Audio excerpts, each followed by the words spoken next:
दोस्तों नमस्कार। आज की कहानी है भाभी ने तो बुलावा भेजा ही नहीं। आशा करता हूं आप सभी कुशल मंगल होंगे। तो आज की कहानी शुरू करने से पहले जो भी चैनल पर पहली बार आए हैं चैनल को सब्सक्राइब करें और घंटी का बटन दबाकर ऑल का आइकन जरूर प्रेस करें ताकि हमारी आने वाली सभी कहानियां आप तक सबसे पहले पहुंचे। तो चलिए शुरू करते हैं आज की एक नई कहानी।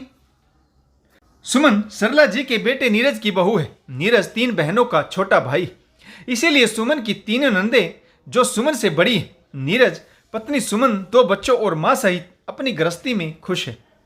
उसकी पत्नी सुमन बहुत ही संस्कारी और समझदार गृहिणी। सुमन 3 नंदों की इकलौती भाभी होने के नाते 4-5 महीने में कुछ न कुछ कार्यक्रम अपने घर में रख ही लेती, जिससे सभी नंदे अपने परिवार सहित खुशियों में शामिल होने आ सके। सुमन समझती है कि कभी भी नंदों को यह नहीं लगना चाहिए कि शादी के बाद इस घर से उनका कोई नाता नहीं रहा और इन्हीं कार्यक्रम को चलते नंदों को अपनी मां के साथ आकर रहने का मौका भी मिल जाता है। वह अपनी नंदों और सास को हमेशा खुश रखने की पूरी कोशिश करती, परंतु कहने को तो सुमन की शादी को 10 साल हो गए, लेकिन अभी तक उसे बहू का वह दर्जा नहीं मिला जो मिलना चाहिए था। सुमन सबके लिए कितना कुछ करती है, परंतु बदले में उसे सिर्फ तिरस्कार और खरी खोटी सुनने को ही मिलती है। सुमन के पति नीरज पर सबसे छोटा भाई होने की वजह से तीनों बहनों ने हमेशा ही पूरा हक जताया और यही हक उन्होंने अपनी भाभी पर भी जताया। नंदों का व्यवहार कभी कभी सुमन को बहुत अजीब लगता है, लेकिन पति के प्यार, अपनेपन और पीहर से मिले संस्कारों की वजह से वह इन सब बातों को भुला देती। रक्षाबंधन के दिन ही सुमन के इकलौते बेटे तरुण का जन्मदिन भी होता है, इसीलिए रक्षाबंधन का त्यौहार घर में बहुत ही धूमधाम से मनाया जाता है। इस रक्षाबंधन पर सुमन ने अपनी तीनों नंदों को उनके बच्चों सहित अपने घर पर इनवाइट किया, परंतु नंदे और सास मिलकर हमेशा ही सुमन की तैयारियों में कुछ न कुछ कमी निकाल ही देती।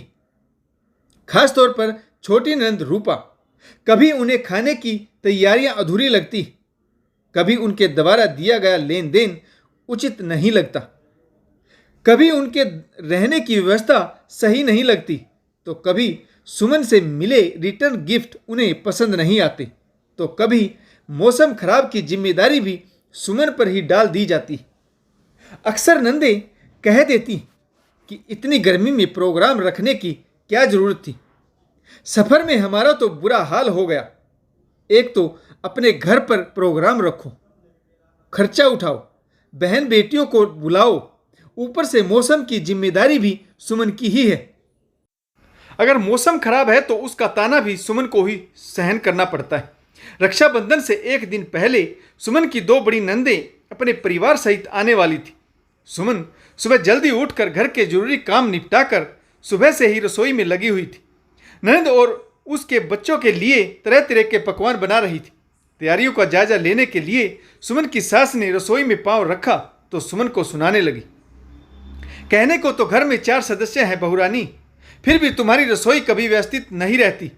देखो तो सब कुछ कैसे बिखरा पड़ा है, कोई सामान अपने उचित स्थान पर नहीं। कैसे संभालोगी तुम इतने सारे मेहमानों को? घर में छोटी हो, कितनी बार कहा है अपनी ननद से कुछ सीखो।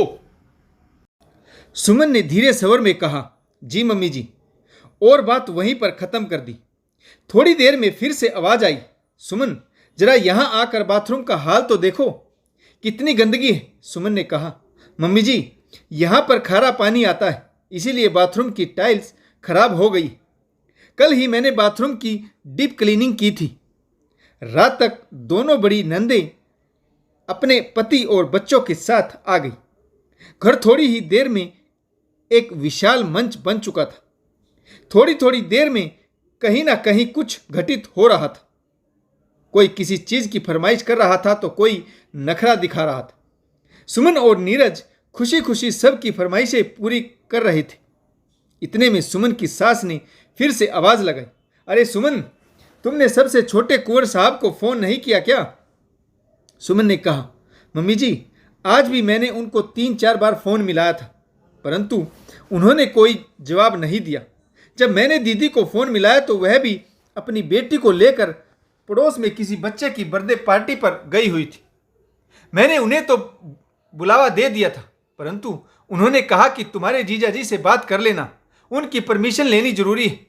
मैंने जीजा जी को फिर से फ़ोन लगाया, परंतु उन्होंने कोई जवाब नहीं दिया।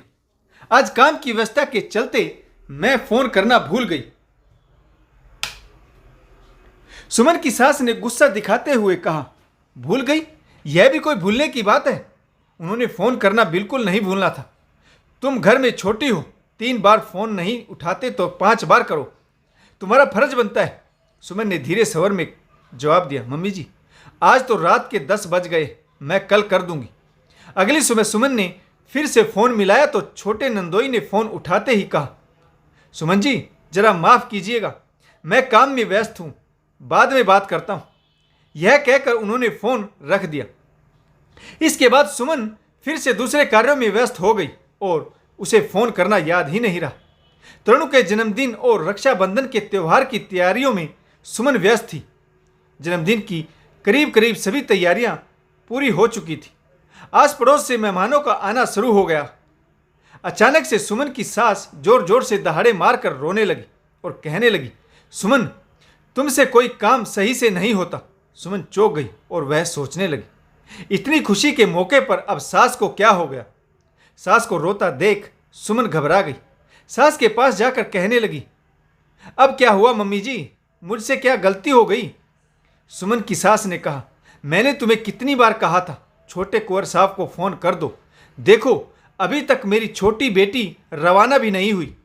मैंने उससे पूछा था तो कहने लगी कि भाभी ने आपके जमाई शाह को अभी तक बुलावा नहीं भेजा। मैं कैसे आऊं? तुमसे सब काम नहीं संभाले जाते तो मुझसे कह दिया करो। ऐसे में मैं क्या जन्मदिन मनाऊं जब मेरी छोटी बेटी का तिरस्कार कर दिया गया। अब तो मुझे भी वृद्धाश्रम जाने की तैयारी कर लेनी चाहिए। इस घर में मेरी कोई नहीं सुनता। तुम्हें मेरी बेटियों का मायका आना अच्छा नहीं लगता। सुमन सभी मेहमानों के सामने अपमानित महसूस कर रही थी। वह अपराधी की तरह नजरें झुकाए खड़ी थी। रिश्ते निभाते निभाते सुमन थक चुकी थी। एक तरफ बेटे का जन्मदिन, रक्षाबंधन का त्यौहार और उस पर सास का इस तरीके से बात करना। सुमन ने हमेशा ही रिश्तों को संभालने की पूरी कोशिश की, परंतु सास और नंदों के व्यवहार के चलते बात उसके हाथ से फिसल जाती।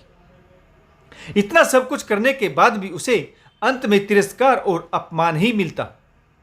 सुमन कुछ कहती इससे पहले नीरज बोल पड़ा, माँ हम दोनों पति पत्नी जीजा जी को पिछले 2 दिन में 10 बार फ़ोन कर चुके हैं, परंतु उनके पास हमारे फ़ोन उठाने और बात करने का समय ही नहीं।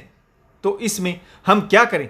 दोनों बड़ी दीदी और जीजा जी भी तो आए हैं, परंतु छोटी बहन को तो न जाने हमसे क्या नफरत है। हर बार कितनी विनती करते हैं, उसके बाद भी उनकी वजह से हमें सुनने को मिलता है। क्या कहा? दीदी ने हमने उन्हें बुलावा नहीं भेजा? पूछो जरा अपनी बेटी से कि हमने जीजाजी को कितने फ़ोन किए हैं। सुमन की सास झूठे आंसू बहाते हुए बोली, नीरज बेटा तू भी जोरू का गुलाम बन गया। मुझे तुमसे यह उम्मीद नहीं थी। आज तक मेरी पत्नी ने मुझे कोई जवाब नहीं दिया, परंतु तुझे अच्छी पट्टी पढ़ा दी उसने। आज तू मुझसे सवाल जवाब कर रहा। नीरज ने कहा, यही तो दिक्कत है माँ, सुमन ने आज तक आपको कोई जवाब नहीं दिया। आपकी परेशानी यह है कि हमने दीदी और जीजाजी को फ़ोन नहीं किया। लेकिन एक बात मैं आपसे पूछता हूँ, आपने तो दीदी और जीजाजी को फ़ोन किया है ना? और एक बार नहीं 10 बार। आपसे उनकी बात तो हो चुकी है, यह भी हम जानते हैं। मुझे एक बात बताइए, बहनों के ससुराल में जब कोई भी प्रोग्राम होता है तब यह आपको खर्चों की लिस्ट भेज देती और आप भी बड़े हक से मुझे कह देती है कि बेटा बहनों के ससुराल जाना है, इसीलिए पैसे का बंदोबस्त कर देना, बहुत खरीदारी करनी। मैं चुपचाप आपको पैसे पकड़ा देता हूँ और हम पति पत्नी आप दोनों के साथ बहनों के घर पहुँच जाते। क्या हमने कभी कहा कि बहनों ने भाई भाभी को बुलावा नहीं भेजा? यह बात तो हम भी कह सकता हूँ कि बहनों के घर न जाने कितने प्रोग्राम हुए। उन्होंने मुझे और मेरे परिवार को कभी भी पर्सनली इनवाइट नहीं किया। वह हमेशा ही आपको इन्फॉर्म करते हैं, परंतु हम आपके साथ चलते हैं। मैं छोटा हूँ, इसका मतलब यह नहीं कि मैं हर बात पर झुकता रहूँगा। मैं अपनी तीनों बहनों को पूरा आदर और सत्कार करता रहूँगा, परंतु बार बार बुलाने पर भी अगर बहन नहीं आती तो उसमें मेरी या मेरी पत्नी का कोई दोष नहीं। फिर सुमन की सास ने कहा, नीरज बेटा, तुम छोटे हो, तुम्हारा फर्ज बनता है कि तुम बार बार अपनी बहनों को रक्षाबंधन के त्यौहार के लिए बुलावा भेजो। नीरज ने कहा, ठीक है ना, मैं छोटा हूँ, आप मानती है ना कि मैं छोटा हूँ, तो फिर जीजा जी को इस बात से फर्क पड़ना ही नहीं चाहिए। उन्हें तो सिर्फ आपके बुलावे से आ जाना चाहिए, क्योंकि आप घर में बड़ी हो। उन्होंने हमेशा ही मेरे यहाँ आने में नाटक किया। जैसे ही कोई खर्चा होता है आप मुझे उनकी जानकारी दे देते हैं और मैं अपने दायित्व को भी बखूबी निभाता हूँ। आपसे कोई प्रश्न नहीं पूछता, तीनों बहनों के सभी खर्चे उठाता हूँ। मुझे दुख तो इस बात का है कि माँ तुम भी हमारी भावनाओं को नहीं समझ रही। सुमन हमेशा ही आप सबकी इज्जत करती। कोई भी त्यौहार हो, नंदों को घर बुलाने के लिए पहले से ही तैयारियां शुरू कर देती, और आप लोग हो कि उससे दो मीठे बोल बोलने की बजाय हमेशा ही उसकी तैयारियों में कमी निकालते रहते हो। फिर भी अगर आपको लगता है कि सारी गलती हम दोनों की है और आप यहाँ से जाना चाहती हैं तो चली जाएं। मैं अपनी पत्नी सुमन से इससे ज़्यादा सहन करने को नहीं कह सकता। कहते कहते नीरज का गला रुंध गया और वह वहाँ से चला गया। नीरज की माँ को आज पहली बार अपनी गलती का एहसास हुआ। तीनों बहनों की जिम्मेदारी उठाने का दायित्व अगर बेटे का है तो तीनों बहनों से प्यार और स्नेह पाने का हक भी। क्या फर्ज सिर्फ भाई के लिए? बहनों का अपने छोटे भाई के प्रति कोई दायित्व नहीं? नीरज की माँ ने अपनी छोटी बेटी को भी यह बात अच्छे से समझा दी कि अब ज़्यादा नखरे करने की जरूरत नहीं। बुलावा एक बार ही भेजा जाएगा। किसी को आना है तो आए और नहीं आना है तो ना आए, अपने घर में खुश रहे। तो दोस्तों, इस कहानी में आपको कौन सा किरदार अच्छा लगा कमेंट्स करके जरूर बताइएगा। अगर आपको हमारी कहानियाँ अच्छी लगे तो लाइक, शेयर और कमेंट्स करना बिल्कुल ना भूलें, ताकि हमारा हौसला बढ़ता रहे और हम आपके लिए नई नई कहानियाँ लेकर आते रहें। तो आशा करता हूँ आपको यह कहानी जरूर पसंद आई होगी। कहानी पढ़ने के लिए आप सभी का बहुत बहुत धन्यवाद। जय हिंद, वंदे मातरम, भारत माता की जय। जय जवान और जय किसान।